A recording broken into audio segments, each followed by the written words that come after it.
Welcome back to అలా మొదలైంది. మీ daily routine ఎలా ఉంటుంది సార్? రోజు కూడా మీరు చాలా కష్టపడుతున్నారు కదా. నాకు సరే రెగ్యులర్ రొటీన్ ఉండదు, కానీ యావరేజ్న రోజు ఒక 4:30-5 గంటలు లేస్తాను. ఇవాళ అయితే 3 గంటలకు లేచాను. ఒకరోజు 2 గంటలు లేస్తాను రాసే పని ఏమన్నా ఉంటే. కానీ సగటుగా అయితే 4:30-5 గంటలు లేవటము, కొంచెం వ్యాయామం, వాకింగ్ అది వెళ్తాను వీలుంటే, టైం ఉంటే. మిగతా టైంలో చాలా స్టడీను, రైటింగ్ వర్క్ చాలా ఉంటుంది నాకు. థింకింగ్ అండ్ రైటింగ్ వర్క్ ఉంటుంది.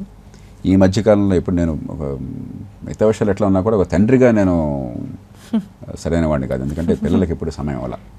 ఈ మధ్య అమ్మాయికి చదువు కోసం అని చెప్పిన అప్పుడప్పుడు కొంత టైం ఇస్తున్నాను వీలుంటే. ఇవాళ పొద్దున్న లేచిన కారణం అమ్మాయి కూర్చోవాలని కోరితే అమ్మాయితో కూర్చున్నాను కాసేపు. అలాంటిది ఏమన్నా ఉంటే దాంతో. ఆ తర్వాత ఇక ఉదయం నుంచి రాత్రి దాకా నాకు ఇక్కడున్నా లేకపోతే ప్రయాణాలు, నెలకు 15 రోజులు ప్రయాణాలు ఉంటాయి. రాష్ట్రంలో కానీ దేశంలో కానీ ఎక్కడో చోట ఏదో రూపంలో. ఈ దేశంలో వ్యవస్థను మార్చడం లక్ష్యంగా పెట్టున్నాను కాబట్టి ఈ భావజాలం పంపిణీ చేయటము, చర్చల్లో పాల్గొనటము, లేకపోతే కావాల్సిన పని చేయడం దీనికే ఎక్కువ ఉంటుంది. ఆ ప్రయాణాలు కానీ, లేకపోతే శాసనసభ సభ్యుడిగా అక్కడ పని కానీ, శాసనసభలో పని కానీ. సభలో అంటే సభనప్పటికీ అవక్కర్లా, బోళ్ళు ఉంటాయి. అలాగే జాతీయ స్థాయిలో మౌలిక మార్పుల కోసం చేయాల్సిన పనులు కానీ, లేకపోతే పార్టీ నాయకుడిగా చేయాల్సిన పనులు ఉంటాయి, విధాన రూపకల్పనలో పనులు ఉంటాయి. కానీ ఇవన్నీ నాకు కనీసం ఒక 5గురు పని ఉంటుంది నాకు. ఎందుకంటే జాతీయ స్థాయిలో మౌలికమైన మార్పుల దగ్గర నుంచి నియోజకవర్గంలో గల్లీలో జరగాల్సిన పని దాకా ప్రతి చూసుకునే అవసరం ఉంది కాబట్టి, మధ్యలో పార్టీ పని ఇంకా ఇవన్నీ ఉంటాయి కాబట్టి సగటున రోజుకి ఒక 16 గంటలు పని ఉంటుంది. ఫస్ట్గా మీరు ఏ డిస్ట్రిక్ట్కి కలెక్టర్గా నేను మొట్టమొదటిగా శిక్షణ పొందింది, ట్రైనింగ్ అయింది కరీంనగర్ జిల్లాలో. కరీంనగర్ జిల్లా. అక్కడి నుంచి నన్ను సబ్ కలెక్టర్గా బోధనకు వేశారు. ఐఏఎస్ అకాడమీలో ముస్సూరులో ఉండగానే బోధనకి వస్తే, బోధన ఎక్కడుంది ఏంటని చెప్పిన దానికి ఆ రోజులు గెజిటేస్ అని ఉండేవి. అవన్నీ చదివి చాలా మానసికంగా సిద్ధమైతే తీరా హైదరాబాద్ వచ్చి అక్కడికి వెళదామని కలెక్టర్ గారికి ఫోన్ చేసి రేపు వస్తున్నానని చెప్పంటే నాకు అర్జెంట్గా చెప్పారు, మిమ్మల్ని బదిలీ చేస్తారు వీళ్ళు. నేను చాలా కోపం తెచ్చుకున్నాను. ఎక్కడికి వేసినా ఒకటేను, మొట్టమొదటి పోస్టింగ్ కూడా నన్ను వేసినప్పుడు చేరక మీద బదిలీ చేయాలా ఏంటని చెప్పాను.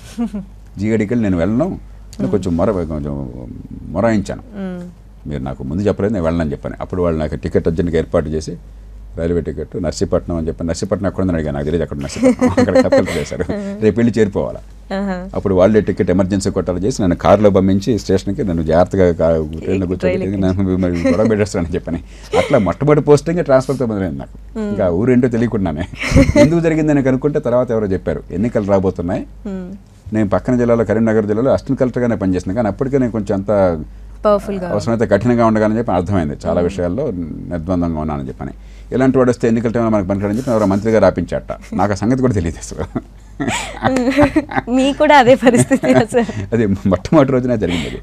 అప్పుడు నర్సీపట్నంలో సబ్ కలెక్టర్గా వెళ్ళి, ఆ తర్వాత ఆ జిల్లాలో జాయింట్ కలెక్టర్గా పనిచేశాను. అప్పుడే స్టీల్ ప్లాంట్ స్పెషలిస్ట్ కూడా పనిచేశాను. చాలా నేర్చుకునే అవకాశం దక్కింది నాకు.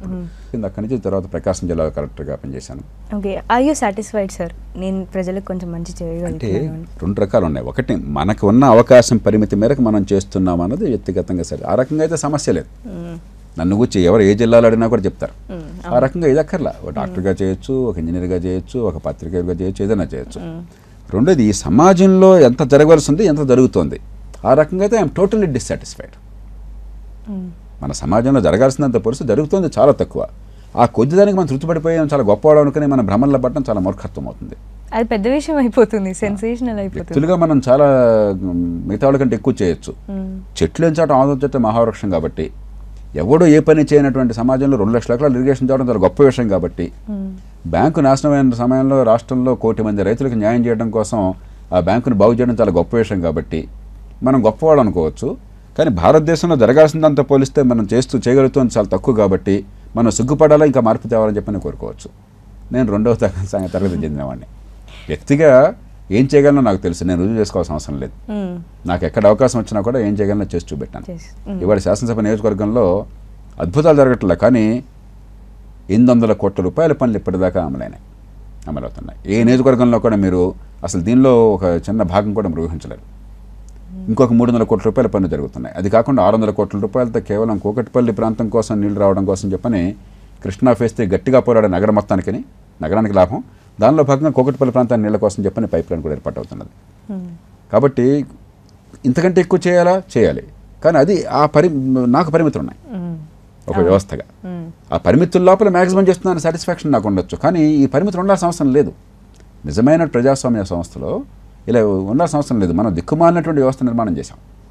కరెక్ట్. కాబట్టి వ్యక్తిగా మనం చేతనాన్ని చేస్తున్నామని తెలుపుతున్నా కూడా ఒక సమాజంగా చేయవలసిన జరగలేదు అన్నటువంటి బాధ నన్ను దహించి వేస్తుంది. కాబట్టి నాకు అర్ధరాత్రి లేవాల్సిన అవసరం అందుకనే, నిద్రపట్టని కారణం కొన్ని సందర్భాల్లో అందుకోసం అని చెప్పాను.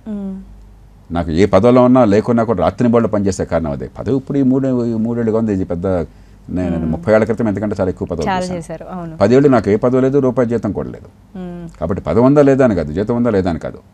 ఈ దేశంలో మీ తరానికి మా వయసు వచ్చినట్టుగా మీరు సగర్వంగా తలెత్తుకు బతకాలి అని చెప్పంటే ఈ దేశంలో జరగాల్సిన పనులు చాలా ఉన్నాయి. అవన్నీ జరిగేదాకా నాకు తృప్తి లేదు. ఈ లోపల చేతనైనా చేస్తున్నాం అన్న సంతోషం తప్ప నాకు నిజమైన ఆనందం లేదు. నేను నిజంగా చెప్పాలంటే అది ఎంత తేలికో నాకు తెలుసు, అవి సాధించడం ఎంత తేలికో నాకు తెలుసు.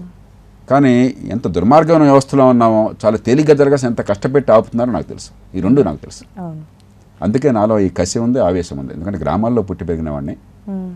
ఇవాళ ఆ గ్రామంలో స్కూల్కి వెళ్ళినట్టయితే ఆ పిల్లలకి భవిష్యత్తు లేదు. అదే స్కూల్కి, నేను చదువుకున్న స్కూల్కి, ఆ స్కూల్కి నేను ఎంత చేసినా కూడా, ఎంతో చేశాను ఆ స్కూల్కి.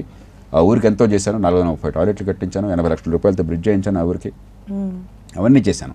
కానీ ఎంత చేసినా కూడా ఆ ఊళ్ళో స్కూల్కి వెళ్ళే పిల్లలకి భవిష్యత్తు లేదు. 43 ఏళ్ల క్రితం నేను ఆ స్కూల్లో చదివితే 44 ఏళ్ల క్రితం ఆ స్కూల్లో చదివాను నేను.